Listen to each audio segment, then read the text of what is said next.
नमस्कार, आप देख रहे हैं हल्ला बोल टीवी। मैं हूं दीपक शर्मा।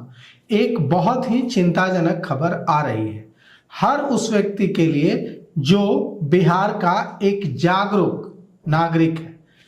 बिहार में शंभू गर्ल्स हॉस्टल में जो हुआ उसे लेकर पूरे बिहार के लोगों में बेचैनी रही। लेकिन हम अब आपको बता रहे हैं कि शंभू गर्ल्स हॉस्टल जो फिलहाल सील लगी है, जिस पर जो बंद है, उसे फिर से खुलवाने की कोशिश हो रही है। और आज इसको लेकर पटना की अदालत में मनीष रंजन, जो शंभू गर्ल्स हॉस्टल के मालिक हैं, जेल में भी रहे हैं, बेल पर हैं, वे फिर से उसको खुलवाने की कोशिश कर रहे हैं। मनीष रंजन के वकील आज पेश हुए अदालत में और अदालत से मांग की कि शंभू गर्ल्स हॉस्टल जिस मकान में चलता था, जहां सील लगी हुई है, उसे खोल दिया जाए फिर से इस्तेमाल के लिए। अब पूरे बिहार के लोगों ने, सामाजिक कार्यकर्ताओं ने, छात्रों ने सड़क पर उतरकर, सभी राजनीतिक दलों के कार्यकर्ताओं ने लगभग सड़क पर उतरकर शंभू गर्ल्स हॉस्टल कांड में आवाज बुलंद की।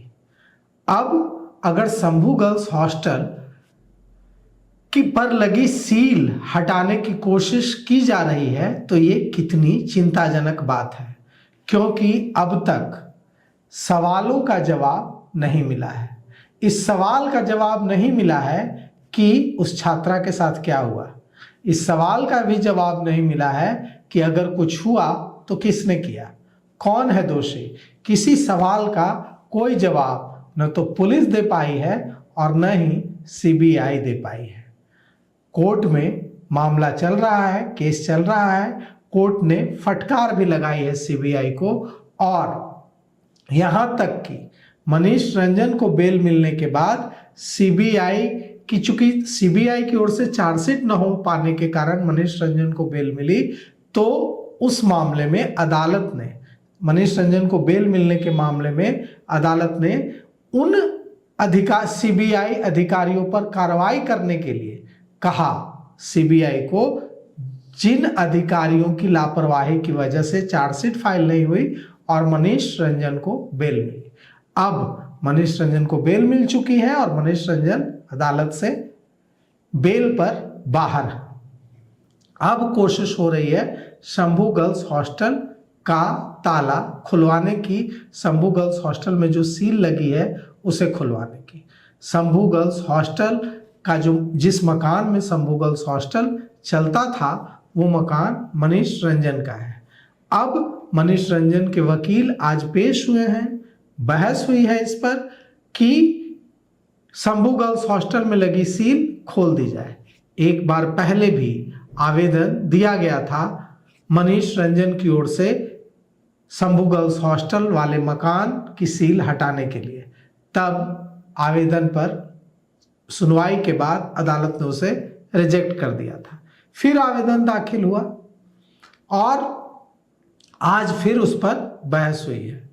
अब अगर ये जो कोशिश है मनीष रंजन की तरफ से शंभू गर्ल्स हॉस्टल का ताला खुलवाने की, शंभू गर्ल्स हॉस्टल की सील खुलवाने की, ये अगर सफल होती है तो बिना किसी सवालों का जवाब दिए, बिना जांच में यह पता लगाए कि शंभू गर्ल्स हॉस्टल में जहानाबाद के पतियावा की छात्रा के साथ क्या हुआ था, अगर सील खुल जाती है, वहां ताला खुल जाता है, तो इससे इंसाफ की लड़ाई धूमिल होगी।